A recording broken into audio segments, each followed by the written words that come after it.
बता दें, बात करेंगे भ्रष्टाचार पर प्रहार एक्शन में शुभेंदु सरकार। जी हाँ, जो स्थितियां नज़र आ रही हैं उनको देखते हुए यही फिलहाल हालात अब यहाँ नज़र आते हैं। एक एक्शन जो है शुभेंदु सरकार का नज़र आता है और इसको लेकर अलग अलग जो तस्वीरें हैं वो हमने यहाँ भी देखी हैं। फिलहाल और जो तस्वीरें उनके साथ क्या स्थिति अब बनती नजर आएगी, अभिषेक बनर्जी की भी खास तौर से बात की जाए, लेकिन उससे पहले इस पर हम चर्चा करेंगे किस तरीके से हालात जो बदल रहे हैं। क्या खुशी हमारे साथ जुड़ी हैं, भाजपा प्रवक्ता हैं, साथ ही मोहम्मद एहतशामुल हक हमारे साथ जुड़े हैं, राजनीतिक विश्लेषक, और प्रकाश चंडालिया जी हैं, संपादक राष्ट्रीय महानगर कोलकाता। आप तीनों का बहुत बहुत स्वागत हमारे साथ जुड़ने के लिए। और सबसे पहले मैं यहाँ पर क्या खुशी आपके पास मैं आना चाहूँगा, क्योंकि जब हम देखते हैं कि किस तरीके से बंगाल बदलाव तो जाहिर तौर पर दिख रहा है, लेकिन यहाँ जो ज़ीरो टॉलरेंस की बात कही जा रही है, करप्शन पर जो कार्रवाई की जा रही है, उसको आप कैसे देखते हैं?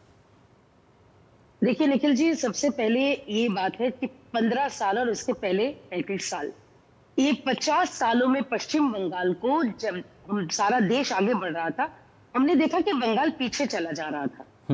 बहुत आस लेके पश्चिम बंगाल की जनता ने 2011 में परिवर्तन उन्होंने लाया था, लेकिन क्या देखा हमने?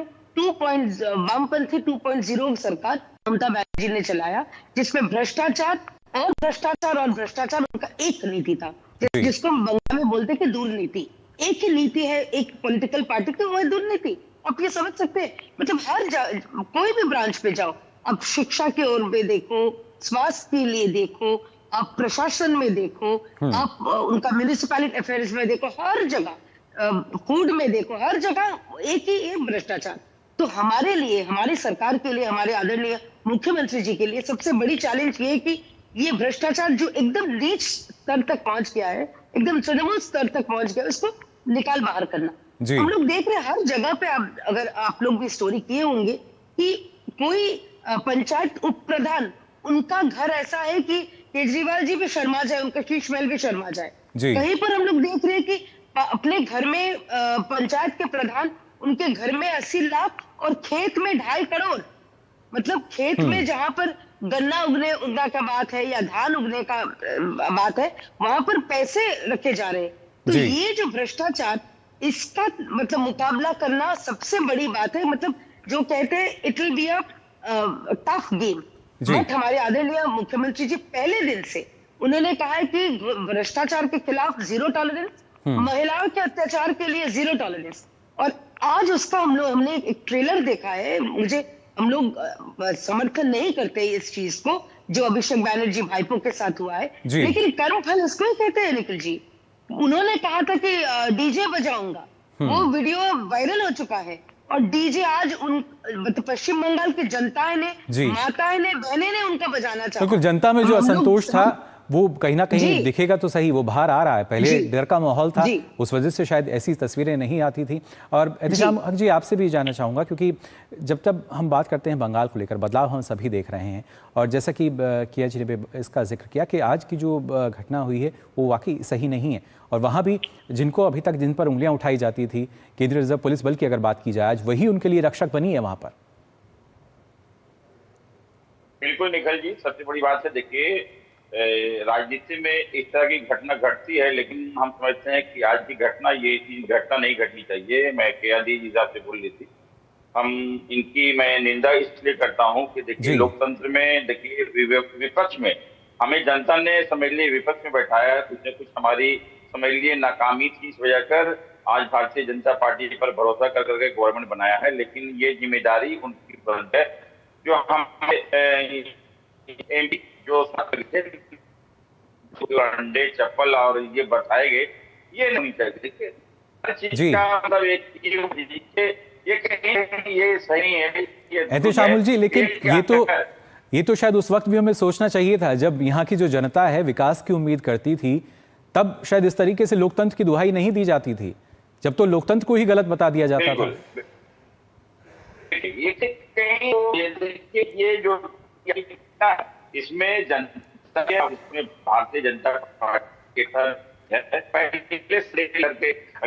हम समझते हैं कि ये कोई भी मतलब नेता अपने इलाके में या अपने नहीं, आपके लिए तो ऐसे तो फिर विरोधी पूरी जनता हो जाएगी बंगाल की। अगर आपको ये विरोधी लग रहे हैं तो उससे पहले शायद इस बात पर आपको सोचना चाहिए कि विरोध आखिर क्यों हो रहा है, और ये विरोध बंगाल की जनता ने शायद किया है और उन्होंने अपना जो जनमत दिया था उससे आपको इस बात को और देखना चाहिए कि विरोध जो है उसका परिणाम था वो। निखिल जी, हमने तो एक्सेप्ट किया, जनता ने जनादेश जिस हिसाब से दिया भारतीय जनता पार्टी को। आज ये अच्छा मैसेज है कि पर लोगों ने काम किया और कि ये आज समझ लिए काम नहीं किए। आज भारतीय जनता पार्टी पर भरोसा कर करके आज सरकार यहाँ जनता ने भरोसा किया है, तो ये अच्छा मैसेज है। लेकिन ये वापिस जिस हिसाब से हमारे अभिषेक बनर्जी पर भी जिस हिसाब से हुआ, ये नहीं होना चाहिए। देखिए तो फिर बाहर क्या रहेगा, फर्क तो फिर नहीं रहेगा। मैं क्या नहीं कहूंगा कि देखिए अगर मैं भी इस तरह का काम किया और आपके द्वारा भी अगर आपके कोई लोग इस तरह के काम करते हैं तो ये सही नहीं है। जनता, हम समझते हैं कि जनता ने हमें समझ लिए कि जिस हिसाब से हमें विपक्ष में बैठाया हमारी गलती थी। लेकिन इसके लिए जिम्मेदार वही नेता है जिन्होंने इतने वर्षों तक जनता को दबाए रखा। मैं कुछ कहना चाहती हूं, उनको अधिकार नहीं दिए। जी क्या जी कुछ कहना है। एहतेशाम जी अब गणतंत्र की बात कर रहे हैं, मैं उनको दो चीज याद दिला दी थी। 310 कार्यकर्ता, भारतीय जनता पार्टी के कार्यकर्ता 2018 से लेके 25 के अंत तक मारे गए हैं। मारा किसने? तृणमूल ने। तब आपको गणतंत्र की याद नहीं आई? दूसरी बात, हम 3-4 नाम बता रहे हैं। अभी जो हमारे आदरणीय मुख्यमंत्री जी, तब वो विपक्ष नेता थे, नेता विपक्ष थे, शुभेंदु अधिकारी, उनके ऊपर आक्रमण हुआ था कोच बिहार में। हमारे जो तब तक प्रदेश अध्यक्ष थे सुकांतु मजूमदार, यूनियन मिनिस्टर निशित प्रामाणिक, उससे सबसे बड़ी हमारे राष्ट्रीय अध्यक्ष थे जेपी नड्डा जी। जब इनके ऊपर अभिषेक बैनर्जी के डायमंड हार्बर में आक्रमण हुआ था, तब कहां गए थे इनके गणतंत्र के इतना पाठ? याद नहीं रहा था तब गणतंत्र की बात? तब इनकी पुलिस खड़ी होकर, आज तो अभिषेक बैनर्जी जी को सेंट्रल फोर्स और पश्चिम बंगाल की पुलिस उनको वहां से सुरक्षित बाहर लेके आए। और हमारे जब ऐसे घटना घट रही थी तब इनके जमाने में पुलिस प्रशासन सब कोई उल्टा तरफ देख रहे थे। तब गणतंत्र की याद नहीं आई किया जी, तब शायद उम्मीद भी नहीं की जाती थी पुलिस से कि वो सुरक्षा करेगी। लेकिन फिलहाल बदलाव हम देख पा रहे हैं। प्रकाश जी, आप किस तरीके से इसको देखते हैं? बदलाव हमें नजर आ रहा है और कहीं ना कहीं करप्शन पर भी कार्रवाई की जा रही है। मुकुल जी, देखिए जो घटना हुई है वो सभ्य समाज में और एक गणतांत्रिक देश में अपेक्षित नहीं है, लेकिन इस बात को स्पष्ट रूप से मान लेना चाहिए कि आज की जो घटना हुई है वो जनता का स्वतः स्फूर्त उठता हुआ रोष है। ये किसी पार्टी का बैनर नहीं था, किसी पार्टी के वहां झंडे नहीं थे, किसी पार्टी के नारे नहीं लगे हैं। अभिषेक बनर्जी ने चुनाव के पहले डीजे बजा देंगे, छाती में दम है तो आकर देख लेना, प्रधानमंत्री के बारे में गंदी बातें, अमित शाह जी के बारे में गंदी बातें कहना, और ये सारी चीजें। और ममता बनर्जी का वो डायलॉग याद कीजिए, कहा था कि जब तक हम हैं और हमारी सरकार है तब तक आप सुरक्षित हैं। ये बातें पश्चिम बंगाल की जनता को रास नहीं आई, न सिर्फ उनकी सरकार को उखाड़ कर फेंक दिया, और आज स्पष्ट रूप से जनता ने जो कुछ किया है उसमें एक भी राजनीतिक पार्टी का कार्यकर्ता नहीं है। अभी केया दीदी ने बताया कि उनकी पार्टी के 310 लोगों की हत्याएं हुई। ममता बनर्जी क्या एक भी हत्या की स्वीकार करती थी? और क्या उन्होंने पुलिस पर कोई कार्रवाई की? उसके अलावा संदेश खाली में निर्लज्जता की तमाम पराकाष्ठाएं इनकी पार्टी ने पार कर दी, और ममता बनर्जी अपनी पार्टी के शेख शाहजहां को सामाजिक कार्यकर्ता होने का खिताब बांटती रह गई। जगह जगह पर महिलाओं पर अत्याचार हुए। आज जो महिलाओं ने वहां पे अंडे फेंके या जो कुछ घटना हुई, उनके जबान से जो शब्द निकले हैं उनकी एक ही बात निकली, इलाके का विकास नहीं हुआ। और जब अभया आरजीकर कांड की अभया के ऊपर में इतना निर्लज्ज अपराध हुआ, तब ममता बनर्जी की सरकार कहां थी? इसका जवाब अभिषेक बनर्जी आज तो क्या 100 साल तक नहीं दे पाएंगे। और जो आपने इसके प्रारंभ में जो भ्रष्टाचार पर शुभेंदु अधिकारी जी और भाजपा सरकार की जीरो टॉलरेंस की जो बात की है, मैं तो केया दीदी को बैठा हूं, केया दीदी यहाँ की बड़ी अच्छी और बड़ी जुझारू नेत्री है। मैं तो उनसे रिक्वेस्ट करूंगा कि शुभेंदु दा को वे बताएं कि अगला मंत्रिमंडल का जो विस्तार हो तो तृणमूल पार्टी के भ्रष्टाचार से निपटने के लिए एक अलग मंत्रालय बनाने की आवश्यकता है। जी, की बात कर लीजिए, हर स्तर पर हम देख पा रहे हैं जो कार्रवाई की तो जा रही है। लेकिन केया जी, अगर देखा जाए, क्योंकि फिर चाहे घुसपैठ की हम बात करें, सीमा सुरक्षा की बात की जाए, महिलाओं के सम्मान की बात की जाए, 7वें वेतन आयोग के गठन की वहां पर बात की जाए, तमाम हमने कार्य देखे हैं जो शुभेंदु सरकार ने किए हैं 9 तारीख के बाद से लेकर आज तक की अगर बात की जाए। लेकिन क्या उसी वजह से एक हड़कंप का जो माहौल है वो टीएमसी में है? क्योंकि टीएमसी से कई ऐसे नेता हैं जो कि अब उसको छोड़ना चाह रहे हैं, और जो जिस असंतोष की हम बात कर रहे हैं जो कि जनता में है, वो कहीं ना कहीं टीएमसी के कार्यकर्ताओं में भी है शायद। देखिए, सबसे बड़ी बात ये आप बोल रहे कि छोड़ना चाहते हैं, निखिल जी ऑलरेडी छोड़ चुके हैं।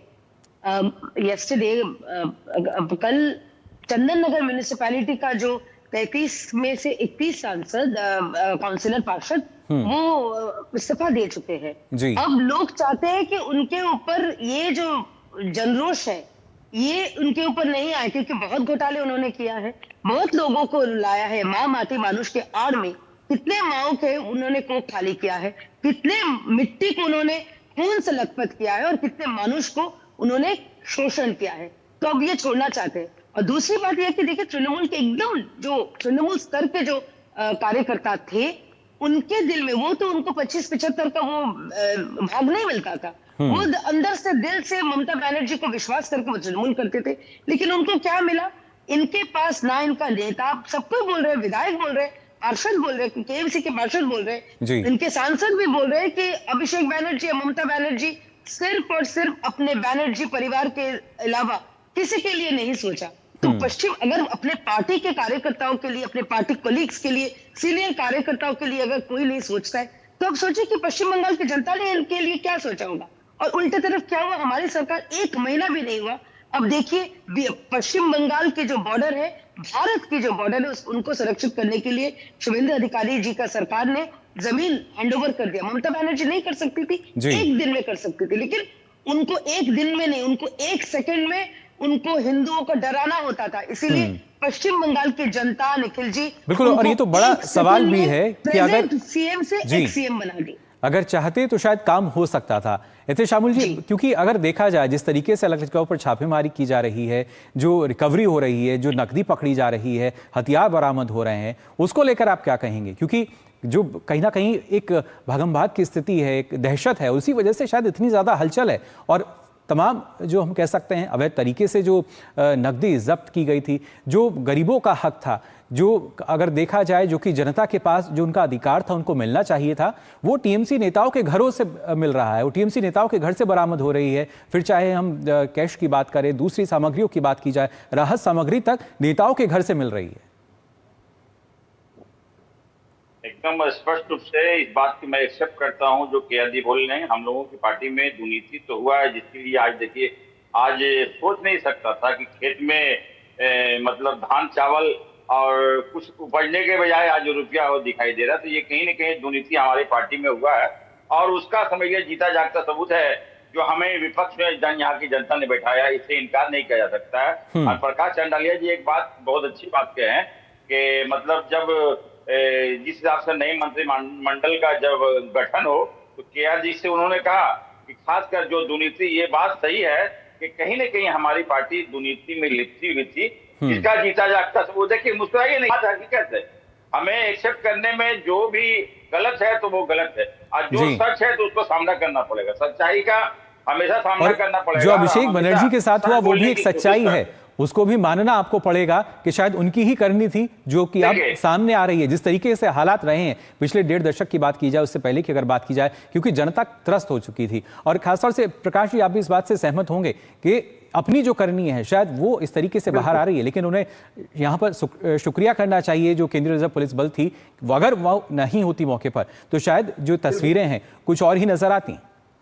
मुकुल जी, मैं तो कहूंगा कि उनको सुरक्षा बल का, कलकत्ता पुलिस का और केंद्रीय सुरक्षा वाहिनी के साथ साथ जनता का शुक्रिया अदा करना चाहिए कि इस जनता ने सिर्फ अंडे फेंके हैं, बम बारूद, बम के गोले नहीं फेंके जो उनकी तृणमूल पार्टी। यही बदलाव है।